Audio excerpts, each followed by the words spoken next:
दो take Giants और एक इंडस्ट्री, एक राइवलरी जो कारण बनी इंडियन आईटी इंडस्ट्री की सफलता का। आज हम बात करने वाले हैं इंडियन आईटी इंडस्ट्री की सबसे पहली और शायद सबसे बड़ी तकरार के बारे में, जो थी एक बिजनेस जाइंट TCS और उस टाइम के महज एक स्टार्टअप इन्फोसिस के बीच।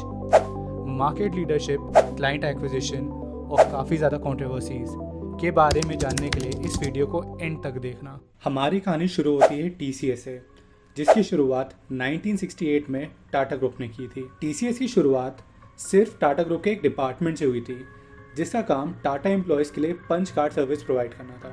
फास्ट फॉरवर्ड टू 1981, नारायण मूर्ति सिर्फ 7 इंजीनियर्स और 10,000 रुपये की पर्सनल सेविंग के साथ TCS के सबसे बड़े कॉम्पिटिटर इन्फोसिस की शुरुआत करते हैं। लेकिन तब तक TCS को IT इंडस्ट्री में ऑलरेडी 10 साल से ज़्यादा हो चुके थे और TCS की पकड़ इंडियन IT इंडस्ट्री में काफ़ी ज़्यादा भी बन चुकी थी और इस वजह से इन्फोसिस के लिए काफ़ी ज़्यादा चुनौतियाँ आना अभी बाकी थी। 80s के टाइम पे इन्फोसिस ने शुरुआत तो कर ली थी, बट इन्फोसिस के लिए मुश्किलें बिल्कुल भी कम होती हुई नहीं दिख रही थी, क्योंकि जहाँ TCS के पास टाटा ग्रुप की बैकिंग थी, इन्फोसिस को सब कुछ स्क्रैच से करना पड़ता था। Be it employees, money, leads और क्लाइंट्स, TCS इन्फोसिस से हर चीज़ में आगे था। इन्फोसिस के पास ना कोई फाइनेंशियल सपोर्ट था, ना प्रॉपर इंफ्रास्ट्रक्चर। इनफैक्ट उस टाइम पे इन्फोसिस पे कोई क्लाइंट ट्रस्ट भी नहीं करता था, क्योंकि इन्फोसिस की कोई ब्रांड वैल्यू नहीं थी। दूसरी जगह TCS सिर्फ टाटा ग्रुप के नाम की वजह से क्लाइंट्स को आकर्षित कर रहा था और हर एक क्लाइंट के साथ TCS का पोर्टफोलियो और स्ट्रॉन्ग बनता जा रहा था। और ये चीज़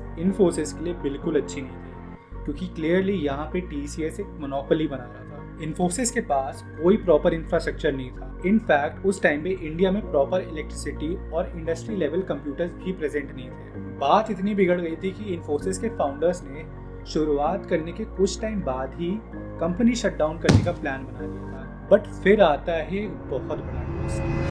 काफ़ी मेहनत, डेडिकेशन और ओवर टाइम के बाद फाइनली इन्फोसिस अपना पहला क्लाइंट एक्वायर करता है और इस क्लाइंट का नाम था डेटा बेसिक्स कॉर्पोरेशन और ये डील पूरे $1 मिलियन की हुई थी, जो कि उस टाइम के आज के टाइम के हिसाब से भी काफ़ी बड़ा सम है। इस डील के थ्रू मानो नारायण मूर्ति ने अपनी कंपनी में जान सी डाल दी थी और इस डील के थ्रू इन्फोसिस ने फाइनली अपनी जगह ग्लोबल मार्केट में बनाना शुरू कर दी थी। लेकिन इस टाइम तक TCS इन्फोसिस से काफ़ी आगे निकल चुका था। TCS के पास ऑलमोस्ट सारे क्लाइंट्स, बेस्ट इंजीनियर्स और बेस्ट इंफ्रास्ट्रक्चर था। Although Infosys was growing, TCS still businesses की पहली चॉइस था। लेकिन ग्लोबल लेवल पे दोनों TCS और इन्फोसिस अपने इंटरनेशनल कंपटीशन से बहुत पीछे थे। लेकिन इंडियन गवर्नमेंट के इस मास्टर स्ट्रोक की वजह से मानो इंडियन IT इंडस्ट्री पे पंख लग गए।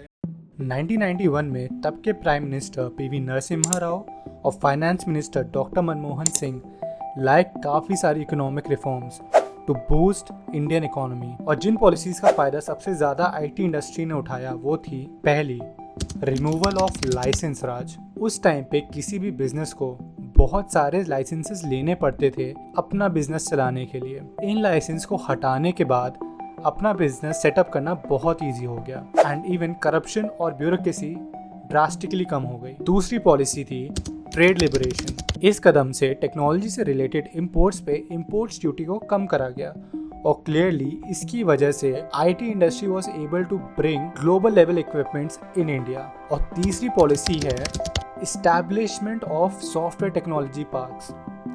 ये कदम in my opinion IT industry के लिए सबसे बड़ा कदम रहा है। इंडियन गवर्नमेंट ने एक इंफ्रास्ट्रक्चर प्रोवाइड कर दिया था, जिसमें हाई स्पीड कम्युनिकेशन, अच्छी सप्लाई और बेस्ट सर्विसेज प्रोवाइड की गई।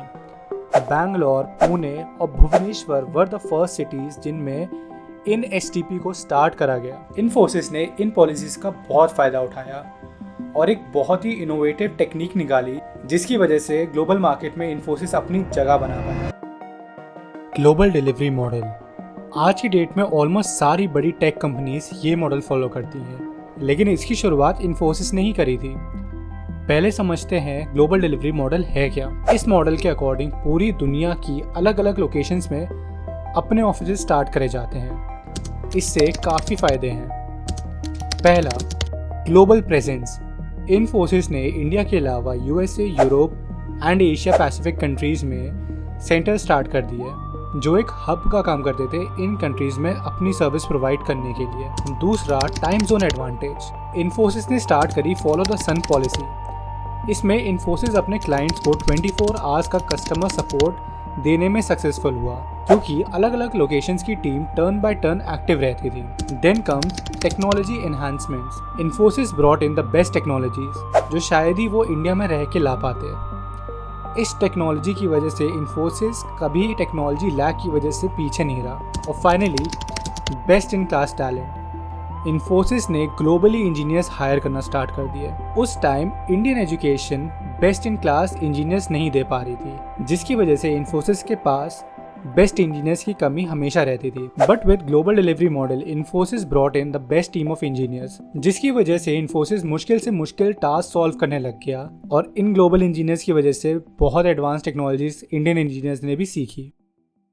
अब हम आते हैं अपनी कहानी के अगले पड़ाव में। यहाँ पे इन्फोसिस कोई स्टार्टअप नहीं है, बल्कि एक वेल एस्टैब्लिश्ड ऑर्गेनाइजेशन है। और TCS एक IT जाइंट है। हम आ चुके हैं 2000s में। इस टाइम पे मार्केट लीडरशिप के लिए खतरनाक कंपटीशन बना रहा। सबसे पहले TCS और इन्फोसिस में इंजीनियरिंग टैलेंट को लेके कंपटीशन स्टार्ट हुआ, जहां दोनों ने इंडिया के बेस्ट माइंड्स को हायर करने के लिए competitive salaries and stock options देना स्टार्ट कर दिया। बट राइवलरी सिर्फ यहाँ तक सीमित नहीं थी। इनकी मेजर राइवलरी बोर्ड रूम्स और क्लाइंट पिचेस में साफ दिखने लग गई। पहला जो नोटेबल इंसिडेंट था वो था GE contract in the early 2000s। दोनों कंपनीज में काफ़ी कट थ्रोट कॉम्पिटिशन था और GE ने मल्टीपल टाइम्स अपने ऑफर्स भी चेंज करे, क्योंकि दोनों कंपनीज एक से बढ़कर एक डील ला के दे रही थी। अल्टीमेटली हमेशा की तरह TCS अपनी बैकिंग और टाटा की नेम की वजह से ये डील क्लोज कर लेती है। इन्फोसिस और TCS में मेजर डिफरेंस ये था कि TCS अपनी लार्ज रिसोर्स और ग्लोबल रीच पे डिपेंडेंट था, लेकिन इन्फोसिस स्टार्टिंग से ही अपने innovative solutions and client relationships की वजह से डील्स पिक कर पा रहा था। और इन्हीं इनोवेटिव सॉल्यूशंस की वजह से Infosys back to back deal close करता है गोल्डमैन सैक्स और ABN AMRO जैसे बिजनेस जाइंट से। बाय द लेट 2000s इन्फोसिस ने काफ़ी सारे अच्छे क्लाइंट्स एक्वायर कर लिए, जिसमें से एक काफ़ी नोटेबल डील थी $400 मिलियन की वेराइजन डील। और टिल डेट ये कंपटीशन दोनों IT इंडस्ट्रीज में है।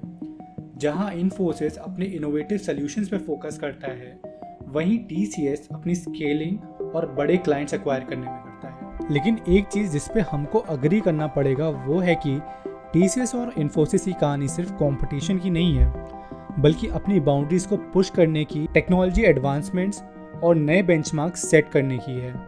ये कहानी हमें बताती है कि कैसे एक छोटी सी शुरुआत डेडिकेशन, इनोवेशन और विजन के साथ कैसे नई ऊंचाइयों तक पहुंच सकती है। So that was all for the video guys. अगर आपको ये वीडियो पसंद आई हो तो इस वीडियो को लाइक ज़रूर करना। ऐसे ही और वीडियोस देखना चाहते हो तो सब्सक्राइब करना और कमेंट में ये ज़रूर बताना कि अगली वीडियो आपको कौन से टॉपिक पे चाहिए। Thank you.